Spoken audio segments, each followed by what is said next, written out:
Hello students, welcome back in BBVN online class. हम आज करेंगे संज्ञा का दोहरान। आपने संज्ञा, साधारण संज्ञा की पहचान करना सीख लिया है। संज्ञा आपको पता है संज्ञा क्या होती है। किसी व्यक्ति, वस्तु, स्थान और भाव के नाम को हम क्या कहते हैं? संज्ञा कहते हैं। आज हम पढ़ेंगे संज्ञा के भेद। संज्ञा के देखिए, संज्ञा के भेद कितने होते हैं? संज्ञा के 3 भेद होते हैं: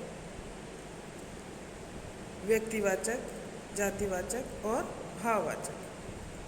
संज्ञा के कितने भेद होते हैं? 3 भेद: व्यक्तिवाचक, जातिवाचक और भाववाचक। सबसे पहला जो संज्ञा का भेद है वो है व्यक्तिवाचक। व्यक्तिवाचक संज्ञा कौन सी होती है? जब हम किसी व्यक्ति का नाम लेते हैं वहाँ पे वह संज्ञा होती है व्यक्तिवाचक। जो चीज़ सिर्फ एक ही होती है और उसका हम नाम लेते हैं, हमें पता है, उसका एड्रेस पता है, यानी कि उसका पता हमें पता है कि वह कौन है, क्या है, वो होती है व्यक्तिवाचक संज्ञा। देखिए, आप ऐसे समझिए, अमिताभ बच्चन कौन बनेगा करोड़पति कार्यक्रम प्रस्तुत करते हैं, तो इसके अंदर अमिताभ बच्चन कौन सी संज्ञा है? व्यक्तिवाचक संज्ञा।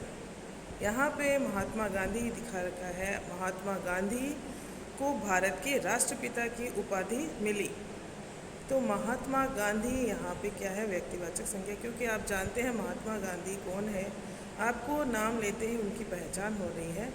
इसी तरह से आगरा में स्थित ताजमहल विश्व का 8वां अजूबा है, तो ताजमहल, ठीक है, ताजमहल भी क्या है? व्यक्तिवाचक संज्ञा है। ऊपर लिखे रंगीन शब्द किसी व्यक्ति विशेष या स्थान का नाम बता रहे हैं। ऐसे नामों को क्या कहते हैं? हम व्यक्तिवाचक संज्ञा कहते हैं। तो चाहे किसी व्यक्ति विशेष का नाम हो, किसी जगह का नाम हो, किसी नदी का नाम हो, पहाड़ का नाम हो, सूर्य, चंद्रमा, जहाँ पे आपको एड्रेस मिल रहा है, वह संज्ञा की कौन सी होती है? व्यक्तिवाचक संज्ञा। आपने लास्ट ईयर भी पढ़ी है कि व्यक्तिवाचक संज्ञा क्या होती है। जैसे आपका नाम, आपने नाम लिया, अपने दोस्त का नाम लिया रमेश। रमेश कौन सी संज्ञा है? व्यक्तिवाचक, ठीक है। आपको अपनी मम्मी का नाम लिखना है तो वह संज्ञा कौन सी है? व्यक्तिवाचक। राम, व्यक्तिवाचक संज्ञा। इस तरह की संज्ञा क्या होती है? व्यक्तिवाचक। आपने नाम लिया गंगा नदी, गंगा नदी कौन सी संज्ञा है? व्यक्तिवाचक। आपने नाम लिया नदी, वहाँ पे नदी जो है वो व्यक्तिवाचक संज्ञा नहीं है, लेकिन गंगा नदी अगर आप नाम लेते हैं, गंगा, यमुना, सरस्वती, जो पहाड़ का नाम लेते हैं, हिमालय पर्वत, वो संज्ञा हो जाती है व्यक्तिवाचक संज्ञा, ठीक है। दूसरी हम पढ़ेंगे, जब किसी विशेष व्यक्ति या स्थान के नाम का प्रयोग वाक्य में किया जाता है, वह कहलाती है व्यक्तिवाचक संज्ञा। कुछ अन्य व्यक्तिवाचक संज्ञाएं देखिए, जैसे मोहन, रविवार, हिंदी, पंजाब, संजय, होली, गंगा आदि, ठीक है। नेक्स्ट दूसरी संज्ञा है हमारी जातिवाचक संज्ञा।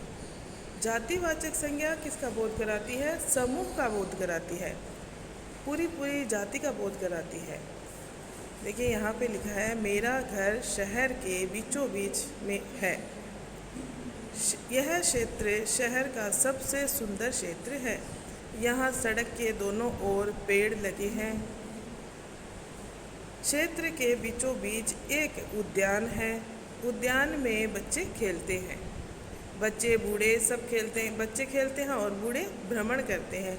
माली घास और पेड़ पौधों का ध्यान रखता है। तो यहाँ पे आप देखिए, जो रंगीन शब्द हैं, यहाँ पे देखिए, घर और शहर।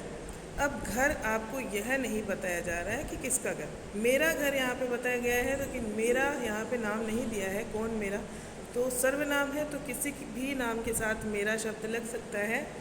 घर यहाँ पे पूरी जाति का बोध करा रहा है, वह कोई भी घर हो सकता है, तो यह संज्ञा कौन सी हुई? जातिवाचक संज्ञा। अगर यहाँ पे घर का साथ नाम जोड़ दिया जाता है कि राम का घर, श्याम का घर, तो वह कौन सी संज्ञा होती? व्यक्तिवाचक संज्ञा। इसी तरह शहर दिया हुआ है, शहर का नाम नहीं है, तो आप सिर्फ ये समझिए, जहाँ नाम होता है, किसी विशेष का नाम होता है और नाम लेते ही हमें पता चल जाता है कि वह चीज़ उसकी है, वह संज्ञा कौन सी होती है? व्यक्तिवाचक। और जहाँ नाम नहीं है तो वहाँ पे पूरी समूह का बोध किया जा रहा है, पूरी जाति का बोध कराया जा रहा है, वह संज्ञा होती है जातिवाचक संज्ञा।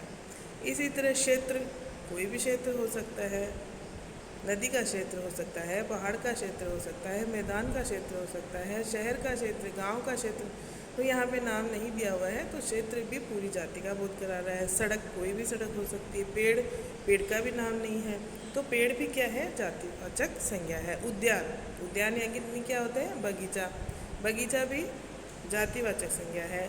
बच्चे, बच्चे का नाम नहीं है, बच्चे एक पूरे समूह का बोध किया जा रहा है तो बच्चा, बच्चे भी क्या है? जातिवाचक संज्ञा। बूढ़े, माली, घास, पेड़ पौधे।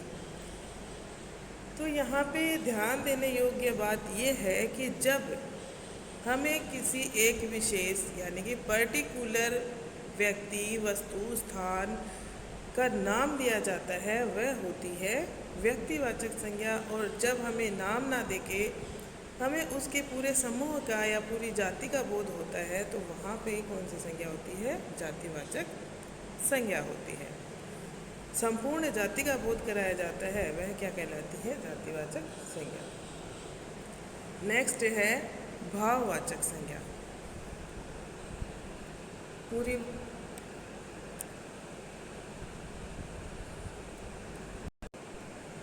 नेक्स्ट है भाववाचक संज्ञा। भारत में रहने वाले प्रत्येक व्यक्ति के हृदय में भारतीयता की भावना उसे गौरव प्रदान करती है। तो गौरव क्या है? गौरव एक तरह का भाव है। आप यहाँ पे नाम नहीं समझेंगे, नाम भी निकालते हैं आजकल बच्चों के। गौरव, गौरव क्या है? एक तरह का भाव है, गौरवान्वित होना, हम गर्व महसूस करते हैं। तो यह क्या है? भाव। यह हमारा सौभाग्य है, सौभाग्य भी भाव है कि हमारा बचपन एक देश की मिट्टी की सुगंध से में पनपा है। परोपकार की भावना है जिस देश में संपूर्ण देश में सौंदर्य का भाव है, हरियाली है। ये सारी संज्ञाएं क्या कहलाती है? भाववाचक संज्ञा। सुंदरता, खटास, मिठास, जो चीज़ हम महसूस करते हैं यानी कि हमारी भावना से जुड़ी हुई होती है, भावों से जुड़ी हुई होती है, उसको हमेशा हम देख नहीं पाते हैं। कई बार हम अधिकतर भावों को हम देख नहीं पाते हैं, सिर्फ महसूस करते हैं। जैसे आपने मिठाई खाई, जब तक आप मिठाई देख रहे हैं आपको पता है कि लड्डू मीठा होता है क्योंकि आपने पहले से खा रखा है। लेकिन हो भी तो सकता है कि उस लड्डू में नमक हो, तो उसको जब आप टेस्ट करोगे तभी आपको पता चलेगा कि ये मीठा है, नमकीन है, खट्टा है। तो ये कैसी संज्ञाएं हैं? भाववाचक संज्ञा है। प्रेम एक भाव है, घृणा एक भाव है, वीरता एक भाव है। तो इस तरह की संज्ञाएं क्या कहलाती है? भाववाचक संज्ञाएं। तो संज्ञा कितने प्रकार की होती है? संज्ञा के 3 मुख्य भेद होते हैं, व्यक्तिवाचक, जातिवाचक और भाववाचक। अब यहाँ पे जो संज्ञा शब्द किसी व्यक्ति, वस्तु या स्थान के गुण, दोष अथवा अवस्था का बोध कराते हैं वो क्या कहलाती है? भाववाचक संज्ञा।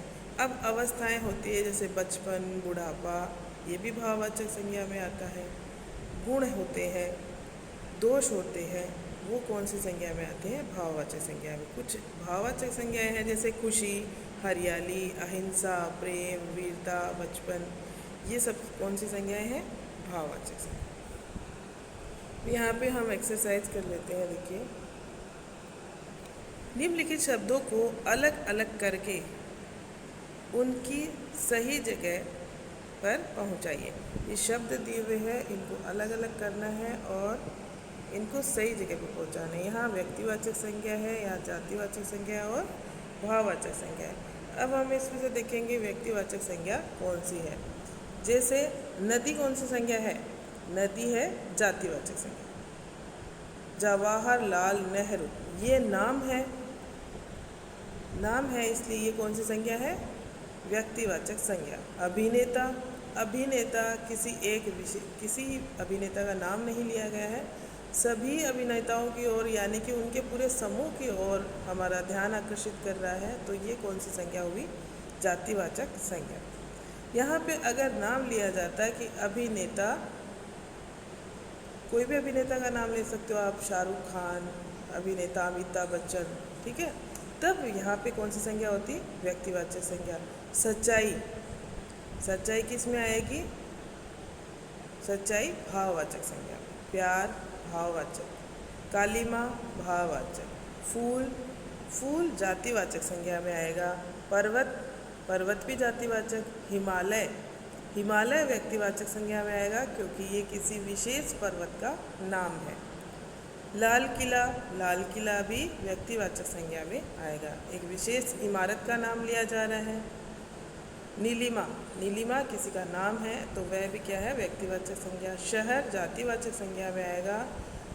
दिल्ली, ये भी व्यक्तिवाचक संज्ञा में आएगा। मिठास किस में आएगा? भाववाचक संज्ञा में। मिठास किस में आएगा? भाववाचक संज्ञा में। और ईमानदारी भाववाचक संज्ञा में। तो सबसे पहले हम छांटते हैं व्यक्तिवाचक संज्ञा। जवाहरलाल नेहरू, ये व्यक्तिवाचक संज्ञा है। फिर इसके अंदर हिमालय व्यक्तिवाचक संज्ञा है। नीलिमा व्यक्तिवाचक संज्ञा है। लाल किला व्यक्तिवाचक संज्ञा है, ठीक है, और दिल्ली व्यक्तिवाचक संज्ञा है। ये सब व्यक्तिवाचक संज्ञाएं हैं, ठीक है। अब आप समझ गए। नेक्स्ट है आपकी जातिवाचक संज्ञा। जातिवाचक संज्ञाएं हम छांट लेते हैं। देखिए, नदी, नदी कौन सी संज्ञा है? जातिवाचक। और अभिनेता जातिवाचक। और फूल जातिवाचक संज्ञा में आता है। पर्वत जातिवाचक संज्ञा में। जब किसी पर्वत का नाम दो तो वो व्यक्तिवाचक में हो जाएगा, जैसे हिमालय, लेकिन सिर्फ पर्वत है तो वो जातिवाचक संज्ञा है। और शहर जातिवाचक, ये इतनी जातिवाचक संज्ञाएं हैं, ठीक है। अब बाकी जो बची है वो कौन सी संज्ञाएं हैं? भाववाचक संज्ञाएं। तो आपको इस तरह से ये एक्सरसाइजेस करनी है और अच्छे से आपकी जो पुस्तक है उसमें से इस चैप्टर को पढ़ना भी है बार बार में, और इस वीडियो को अच्छे से देखेंगे, सुनेंगे, फिर चैप्टर को आप साथ साथ में पढ़ेंगे और साथ के साथ ये एक्सरसाइज करेंगे, तब आपका चैप्टर क्लियर होगा। ये मैं दोहरान ही करा रही हूँ, पहले भी मैंने आपको पढ़ा दी है संज्ञा, यह आपका रिवीजन है। Okay friends, thank you.